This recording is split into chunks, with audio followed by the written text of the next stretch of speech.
الحمد لله رب العالمين، والصلاة والسلام على سيد المرسلين وعلى آله وأصحابه أجمعين. أما بعد، فقد قال الله تعالى: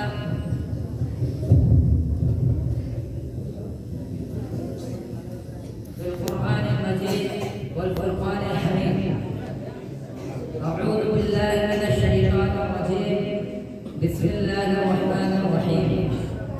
وما أرسلناك إلا مبشرا ونذيرا. صدق الله العظيم.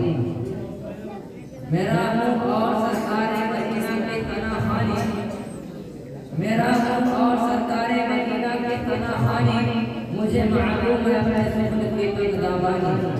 برادران اسلام اور قابل قدر شخصیات، میں اس متبرک اور پرامن مذہب میں شمع رسالت کی ضیاء حیات کو روشن کرنے کی جسارت کر رہا ہوں. میری یہ بھی ساتھ نہیں کہ ماہ رسالت صلی اللہ علیہ وسلم کے اسوہ حسنہ پر نقشائی کر سکوں، لیکن پھر بھی آپ جیسے علیم المرتبہ شخصیات کے روبرو سیرت النبی صلی اللہ علیہ وسلم کو موضوع گفتگو بناتا ہوں تاکہ خود کی اصلاح ہو جائے، ورنہ کسی کی کیا مجال کہ سیرت النبی صلی اللہ علیہ وسلم کا احاطہ کر سکے.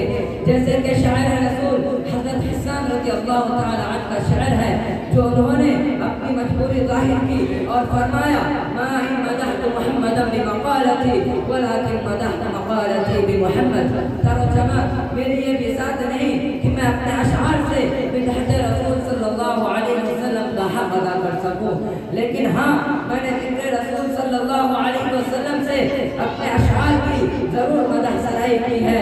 کسی اردو شاعر نے کہا: قلم میرا قاصر، زباں میری عاجز، محمد کی عظمت بتاؤں میں کیسے. قلم میرا قاصر، زباں میری عاجز، محمد کی عظمت بتاؤں میں کیسے. ہے محبوب رب امام الرسل، وہ فضائل مکمل سناؤں میں کیسے.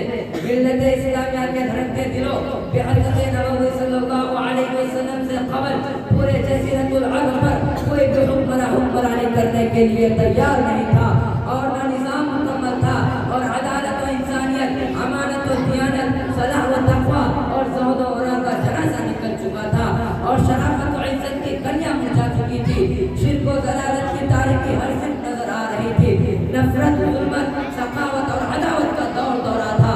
کسی اردو شاعر نے کیا یہ خوب منظر کشی کی ہے. بدی کا زور تھا، ہر سو جہالت کی گھٹائیں تھی، فساد و ظلم کی چاروں طرف پھیلی ہوائیں تھی. ذرا سی بات پر تلوار چل جاتی تھی آپس میں تو پھر جنگ آتی ہی نہ تھی دو چار کے بس میں. اگر لڑکی کی پیدائش کا گھر میں ذکر سن لیتے، اگر لڑکی کی پیدائش کا گھر میں ذکر سن لیتے تو اس معصوم کو زندہ زمین میں دفن کر دیتے. غرض جو بھی برائی تھی سب ان میں پائی جاتی تھی، نہ تھی شرم و حیا آنکھوں میں، گھر گھر میں حیائی تھی. مگر جب اللہ نے ان پر اپنا رحم فرمایا تو عبداللہ کے گھر محمد رسول اللہ آیا. قدرت خداوندی نے اس پرفتن دور میں شہدایان لات و عزا کو رشد و ہدایت کے راستے پر گامزن کرنے کے لیے اور وحشت و بربریت کو ختم کرنے کے لیے فاران کی چوٹیوں سے آفتاب رسالت صلی اللہ علیہ وسلم کو طلوع فرمایا. مکہ میں طلوع آفتاب کے وقت آفتاب رسالت صلی اللہ علیہ وسلم آمنہ کے لال عبداللہ کے لخت جگر عبد المطلب کے نور نظر دو شمبا کو اپنے تمام انوار و برکات کے ساتھ تشریف لاتے ہیں. آپ ایسے وقت پیدا ہوئے جس سے لیل و نہار دونوں نے فیض حاصل کیا. سبحان اللہ، سبحان اللہ. ایک عجیب ہی ماحول ہے، نور ہی نور نظر آ رہا ہے. پورے مکہ میں انوار الہی کا نزول ہو رہا ہے. ظلمت قضا اور کفر قضا میں تہلکہ مچ گیا ہے. لاکھ و منات اور عزا ان کے بل گر پڑے اور گلزار ہستی میں ایک عجیب رونق پیدا ہو گئی ہے، اور چاروں سمت سے بس ایک ہی آواز سنائی دیتی ہے: ایک والا آ گیا، ایک والا آ گیا. وہ آ گئے تو آ گیا دنیا میں انقلاب، وہ آ گئے تو آ گیا دنیا میں انقلاب. اجڑا ہوا چمن تھا گلستہ کر گئے. ملت اسلامیہ کے دھڑکتے دلوں حضرت آمنہ فرماتی ہے کہ میرا لال، میرا لخت جگر اس وقت کلام تو نہیں کر سکتا تھا، لیکن انگشت شہادت سے کچھ اشارہ کر رہا تھا. وہ اشارہ کیا تھا؟ وہ اشارہ اشہد اللہ الہ الا اللہ کا تھا.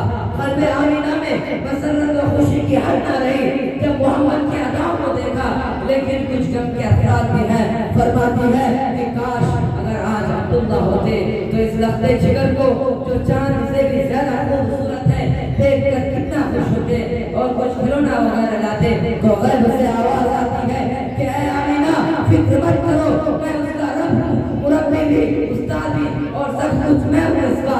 اگر یہ بچہ کھلونا مانگے تو چاند کو کھلونا بنا دوں گا، اگر سیر و تفریح کو دل چاہے تو معراج پر بلا دوں گا، اگر کوئی دولت طلب کرے تو اگر کوئی شہادت طلب کرے تو پتھروں سے بھی کلمہ پڑھوا دوں گا۔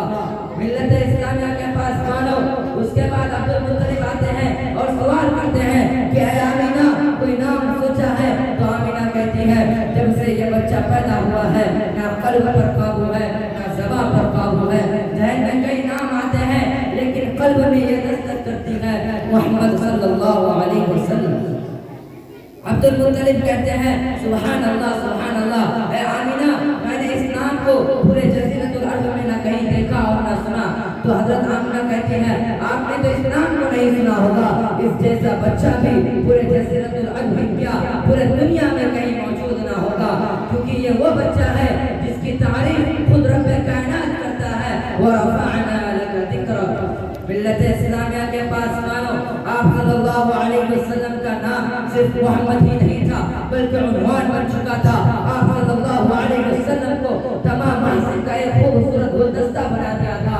آپ صلی اللہ علیہ وسلم کے اندر حضرت آدم کی صورت تھی، حضرت شیش کی معرفت تھی، حضرت نوح کی شجاعت تھی، حضرت ابراہیم کے اخلاق تھے، حضرت اسماعیل کی زبان تھی، لوط والی حکمت، یعقوب والی بشارت تھی، موسیٰ والا جلال، ایوب والا صبر تھا، یونس والی اطاعت، یوشع والا جہاد تھا، اسحاق والی رضا، صالح والی فصاحت تھی اور عیسیٰ والا ذوق تھا۔ آپ صلی اللہ علیہ وسلم تمام انبیاء علیہ السلام کا ایک خوبصورت گلدستہ تھے۔ حضرت حلیمہ نور صلی اللہ علیہ وسلم کو لے کر اپنی دبلی پتلی سواری پر سوار ہوتی ہے اور وہ حلیمہ کی کمزور سواری کو محمد بن عبداللہ کی برکت سے طاقت و قوت عطا ہوتی ہے اور تمام قافلہ والوں کی سواریوں سے آگے نکل جاتی ہے۔ لوگ حیرت زدہ ہوتے ہیں کہ حلیمہ کی اتنی کمزور سواری کو اتنی طاقت و قوت کہاں سے عطا ہو گئی کہ اتنی تیز چل رہی ہے، اور جب حلیمہ گھر پہنچتی ہے تو تمام گھر انوار و برکات سے پھوٹا۔ سبحان اللہ، حلیمہ کی شان۔ کسی شاعر نے کہا ہے محمد کی کہلائی مادر حلیمہ، تیری شان اللہ اکبر حلیمہ، تیری بکریوں کو وہ پانی پلائے جو ہے ساقی آب کوثر حلیمہ۔